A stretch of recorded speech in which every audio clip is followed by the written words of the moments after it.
কাটিগড়ার স্থানীয় নেতা যা করতে পারেনি সেটা করেছেন উত্তর শ্রীভূমির বিধায়ক কমলাক্ষ দেবপুর কায়স্থ।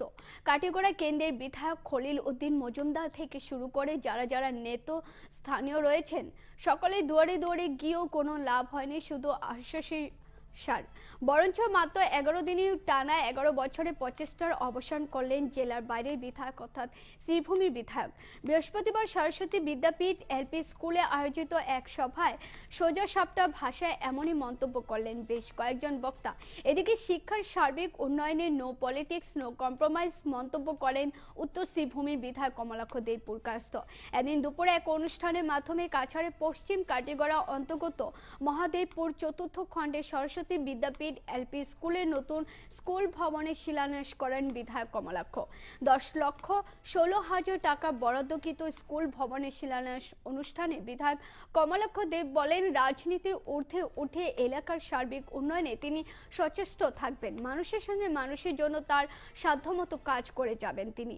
এখনো নো পলিটিক্স নো কম্প্রোমাইজ এই মন্তব্য করলেন কাটিগড়ার স্থানীয় নেতাদের তুচ্ছ জ্ঞান বিধায়ক কমলাক্ষ দেবপুর কায়স্থ।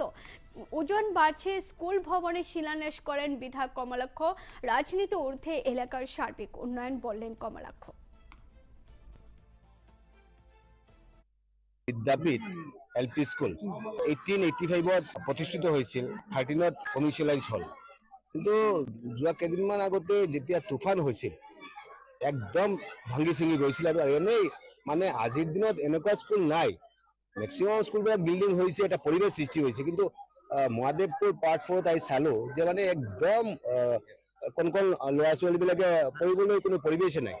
আমি তৎক্ষণাত গভৰ্ণমেণ্টলৈ যোগাযোগ কৰিলোঁ, মুখ্যমন্ত্ৰীলৈ যোগাযোগ কৰিলোঁ, তৎক্ষণাত মই MD লৈ যোগাযোগ কৰিলোঁ। আৰু ইতিমধ্যে আমি দেখিছোঁ যে 10,16,000 দুই ইউনিট তাতে চেংচন হৈছে, দুইটা বিল্ডিং চেংচন হৈছে। তাৰ মানে আমাৰ বিল্ডিঙৰ যিটো সমস্যা আছিলে এই দুইটা 10,16,000 টকা চেংচন হোৱাৰ লগে লগে আমাৰ সমস্যাখিনি সমাধান হ'ল। আৰু আগন্তুক দিন আৰু কি কৰিব লগা আছে। আৰু বৰ্তমান দিনত আমি দেখা পাইছোঁ যে বহুতখিনি স্কুলৰ ইনফ্ৰাষ্ট্ৰাকচাৰ ডেভেলপমেণ্টৰ ক্ষেত্ৰত বহুতখিনি স্কুলত একদম ভাল ভাল বিল্ডিংবিলাক বনি আছে, এটা পৰিৱেশ সৃষ্টি হৈছে, এডুকেশ্যনেল এটা এটমছফিয়াৰ হৈছে, এডুকেশ্যনেল এটা বাতাবৰণ সৃষ্টি হৈছে।